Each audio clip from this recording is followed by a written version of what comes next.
नमस्कार, आप देख रहे हैं दैनिक रेडियो। दिन भर की बड़ी खबरों में आपका स्वागत है। आज इन खबरों में हम जानेंगे कैसे हरियाणा चुनाव में गोपाल कांडा ने बढ़ाई भारतीय जनता पार्टी की टेंशन। देखेंगे हरियाणा के डेरा प्रमुख के निधन के बाद क्या है दो गुटों में गद्दी को लेकर विवाद। जानेंगे क्यों कहा राहुल गांधी ने कि मेरे खिलाफ हो रही है ईडी रेड की प्लानिंग। देखेंगे नीट यूजी पेपर लीक पर क्या कहा सुप्रीम कोर्ट ने अपनी आज की सुनवाई में। जानेंगे केदारनाथ लैंडस्लाइड और वायनाड लैंडस्लाइड के साथ एमपी के 6 शहरों में बाढ़ के साथ कैसा है देश में मानसून का हाल। जानेंगे साजिश थी या शरारत वंदे भारत ट्रेन को पलटाने के प्रयास की घटना। देखेंगे हानिये की हत्या के बाद कौन कौन है हमास चीफ की गद्दी के दावेदारी के हकदार। जानेंगे शंभू बॉर्डर खोलने के मामले में आज हुई सुनवाई में क्या फैसला दिया सुप्रीम कोर्ट ने। देखेंगे दिल्ली आईएएस कोचिंग हादसे पर दिल्ली हाईकोर्ट ने क्या लिया बड़ा एक्शन। और आखिर में देखेंगे कि लगातार उतार चढ़ाव के बीच क्या रहा देश दुनिया की शेयर मार्केट का हाल।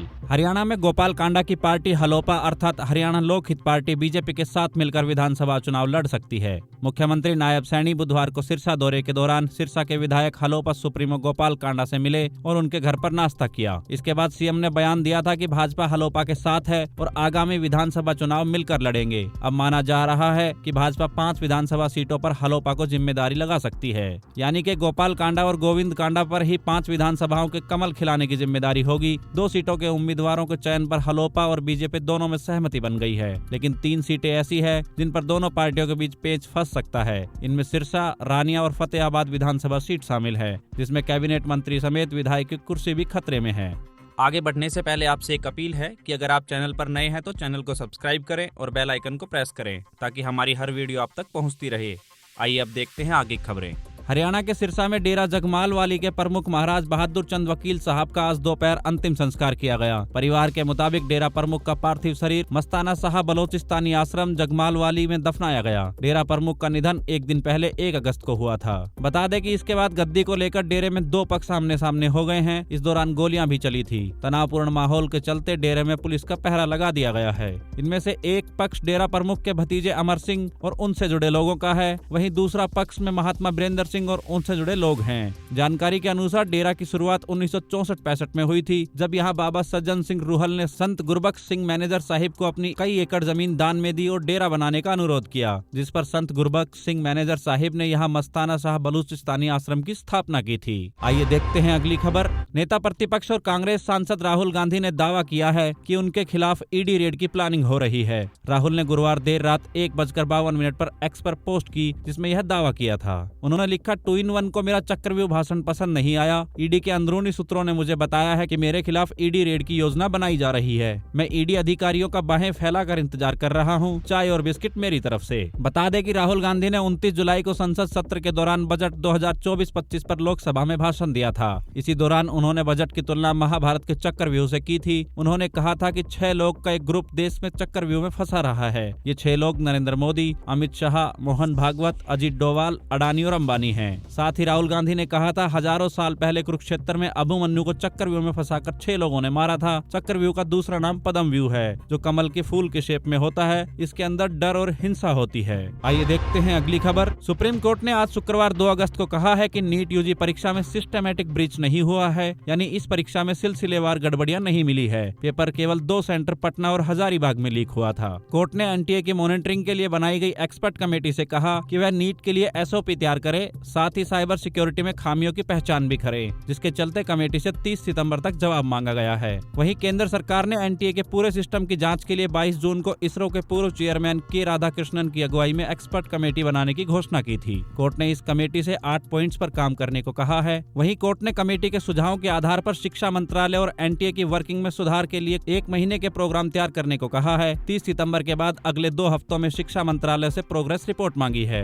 कोर्ट ने कहा कि केंद्र सरकार इसी साल एनटीए के स्ट्रक्चर की सारी खामियों का निपटारा करे। और आखिर में कोर्ट ने कहा कि एनटीए ने आंसर की में बदलाव किया, एक सेंटर पर कंट्रोल रूम की सिक्योरिटी से समझौता होने दिया, एग्जाम सेंटर पर देरी होने से ग्रेस मार्क्स दिए, जिससे 44 स्टूडेंट को 720/720 स्कोर मिला। एनटीए इस तरह से काम नहीं कर सकती। अगले साल स्टूडेंट्स को परेशानी नहीं आनी चाहिए। आइए देखते हैं अगली खबर। उत्तराखंड में 1 अगस्त की रात भारी बारिश, लैंडस्लाइड और बादल फटने के बाद केदारनाथ यात्रा 2 दिन के लिए रोक दी गई है। पैदल रूट पर लिंचोली, भीमबल्ली में अलग अलग अलग जगह फंसे 5000 लोगों का रेस्क्यू किया गया। इसके लिए चिनूक और MI-17 समेत 7 हेलीकॉप्टर की मदद ली गई। हालांकि 300 तीर्थयात्री अभी भी फंसे हुए हैं। वहीं 29 जुलाई को केरल के वायनाड में तेज बारिश के बाद हुए लैंडस्लाइड से मरने वालों की संख्या 313 हो गई है। 130 लोग अस्पताल में हैं, जबकि 240 से ज्यादा लोग आज भी लापता हैं। मौसम विभाग ने अगले 48 घंटे के लिए वायनाड में बारिश का रेड अलर्ट जारी किया है। डिजास्टर मैनेजमेंट टीम ने फिर से कुछ जगहों पर लैंडस्लाइड का खतरा भी जताया है। वहीं इसके अलावा उत्तराखंड में भी भारी बारिश के कारण हरिद्वार, देहरादून, टिहरी, रुद्रप्रयाग और नैनीताल में अब तक 16 लोगों की मौत हो चुकी है। राज्य में 48 घंटे के लिए भारी बारिश का रेड अलर्ट जारी है। इधर मौसम विभाग ने आज शुक्रवार 2 अगस्त को 24 राज्यों में भारी बारिश का अलर्ट जारी किया है तथा मध्य प्रदेश के 6 जिलों में भारी बारिश से बाढ़ जैसे हालात बने हुए हैं। आइए देखते हैं अगली खबर। यूपी के प्रयागराज में वंदे भारत ट्रेन के ट्रैक पर एक युवक ने सिलेंडर, साइकिल और पत्थर रख दिया। उसने ऐसा रील बनाने के लिए किया था। ट्रेन जब ट्रैक से गुजरी तो पत्थर दूर जा गिरा। पुलिस का मानना है कि ट्रैक पर रखी चीजों से ट्रेन पटरी से उतर सकती थी। आज शुक्रवार शाम को पुलिस ने आरोपी युवक को अरेस्ट कर लिया। उसका कहना है कि यूट्यूब पर दोस्तों को उकसाने और लाइक्स के चक्कर में वीडियो बना रहा था। हालांकि पुलिस ट्रेन पलटाने की साजिश के एंगल पर भी जांच कर रही है। वहीं आरोपी के वीडियो भी सामने आए हैं। इसमें वह ट्रैक पर टेप से मुर्गा चिपकाता, सिलेंडर रखता और पत्थर बिछाता हुआ नजर आ रहा है। आरोपी की पहचान 22 साल के गुलजार के रूप में हुई है। वह नवाबगंज का रहने वाला है। उसने 10वीं तक पढ़ाई की है। रेलवे पुलिस ने बताया उसका यूट्यूब पर एक चैनल है जिस पर 2,36,000 फॉलोअर हैं। आइए देखते हैं अगली खबर। हमास के पॉलिटिकल चीफ इस्माइल हानिये की मंगलवार रात इजरायली हमले में मौत हो गई है। वह हमास का सबसे बड़ा चेहरा था। अब उसकी जगह लेने वाले शख्स की चर्चा शुरू हो गई है। वैसे आमतौर पर किसी चीफ के मरने के बाद उसकी जगह डिप्टी चीफ लेता है, लेकिन हमास के डिप्टी चीफ रहे सालेह अल अरूरी की हत्या इसी साल जनवरी में हो गई थी। इजरायली सेना ने एक ड्रोन हमले में हमास के नंबर 2 नेता को मार दिया था।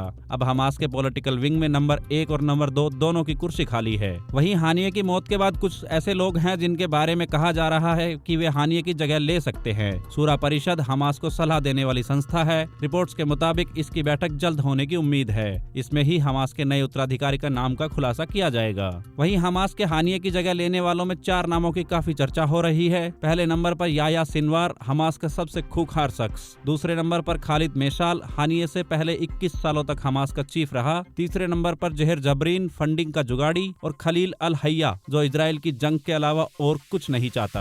आइए देखते हैं अगली खबर। हरियाणा सरकार ने शंभू बॉर्डर खोलने के संबंध में पंजाब एवं हरियाणा हाई कोर्ट के आदेश को सुप्रीम कोर्ट में चुनौती दी है। सरकार की याचिका पर आज सुप्रीम कोर्ट में सुनवाई हुई। सुनवाई में कोर्ट ने फैसला सुरक्षित रखते हुए शंभू बॉर्डर पर अभी यथास्थिति बनाए रखने के आदेश दिए हैं। मामले की अगली सुनवाई अब 12 अगस्त को होगी। बता दें कि पिछली सुनवाई में सुप्रीम कोर्ट ने पंजाब और हरियाणा सरकारों को एक स्वतंत्र कमेटी बनाने के निर्देश दिए थे, जो इस मामले की निष्पक्ष जांच करेगी। इसमें कुछ प्रतिष्ठित लोगों के नाम सुप्रीम कोर्ट में पेश करने को कहा था। वहीं पिछली सुनवाई में यह भी साफ किया गया था कि अगर सरकारें ऐसा नहीं कर सकती है तो यह काम कोर्ट कर सकता है। साथ ही सुप्रीम कोर्ट ने कहा था कि बॉर्डर पर कोई अप्रिय घटना नहीं होनी चाहिए। ऐसे में यथास्थिति बरकरार रखी जाए। साथ ही बैरिकेड्स हटाने की योजना पेश करने को भी कहा गया था। आइए देखते हैं अगली खबर। दिल्ली हाई कोर्ट ने आज शुक्रवार 2 अगस्त को राउ IAS कोचिंग हादसे की जांच CBI को सौंप दी है। साथ ही सेंट्रल विजिलेंस कमेटी के अधिकारी को जांच की निगरानी करने का निर्देश दिया है। वहीं सुनवाई के दौरान कोर्ट ने कहा कि लोगों को जांच पर शक न हो। साथ ही हादसे की गंभीरता, सरकारी कर्मचारियों के भ्रष्टाचार में शामिल होने की संभावना के चलते यह फैसला लिया गया है। बता दें कि कुटुंब ट्रस्ट की याचिका पर दिल्ली हाई कोर्ट के acting chief justice Manmohan Singh और जस्टिस तुषार राव की बेंच इस मामले की सुनवाई कर रही है, जिसके लिए दिल्ली राउ IAS कोचिंग के बेसमेंट में स्थित लाइब्रेरी में पानी भरने से 27 जुलाई को 3 स्टूडेंट्स की मौत हो गई थी। वहीं कोर्ट ने दिल्ली पुलिस को फटकार लगाते हुए कहा था कि आप सड़क से गुजर रहे व्यक्ति को कैसे अरेस्ट कर सकते हैं, आपको माफी मांगनी चाहिए। पुलिस का सम्मान तब होता है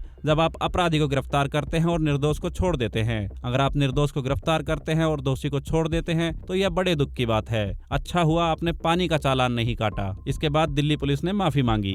बता दें कि पुलिस ने घटना वाले दिन कोचिंग के बाहर SUV लेकर निकलने वाले मनोज कथुरिया को अरेस्ट किया था। आरोप था कि गाड़ी निकलने से पानी का प्रेशर बढ़ा और कोचिंग के अंदर पानी घुसा। हालांकि कार चला रहे मनोज को 1 अगस्त को जमानत मिल गई थी। और अब आखिर में देखते हैं आज की सबसे बड़ी खबर। हफ्ते के आखिरी कारोबारी दिन आज यानी 2 अगस्त को बाजार में गिरावट देखने को मिली है। सेंसेक्स 885 अंक की गिरावट के साथ 80,981 के स्तर पर बंद हुआ है। वहीं निफ्टी में भी 293 अंकों की गिरावट देखी गई है। यह 24,717 के स्तर पर बंद हुआ है। वहीं सेंसेक्स के 30 शेयरों में 25 में गिरावट और केवल 5 में तेजी रही। निफ्टी के 50 शेयरों में 42 में गिरावट और 8 में तेजी रही। वहीं अगर NSE के सेक्टोरल इंडेक्स की बात करें तो रियलिटी सेक्टर में सबसे ज्यादा 3.53% की गिरावट रही। ऑटो में 2.92%, मेटल में 2.70%, IT में 2.41% और PSU बैंक में 1.72% 2% की गिरावट देखी गई है, जबकि फार्मा में 0.52 और हेल्थ केयर में 0.36% की तेजी रही। बता दें कि इससे पहले कल यानी 1 अगस्त को शेयर बाजार ने नया ऑल टाइम हाई रिकॉर्ड बनाया था। कारोबार के दौरान सेंसेक्स ने 82,129 और निफ्टी ने 25,078 का स्तर छुआ था। ये थी आज की बड़ी खबरें। आप देख रहे थे दैनिक रेडियो। नमस्कार, धन्यवाद।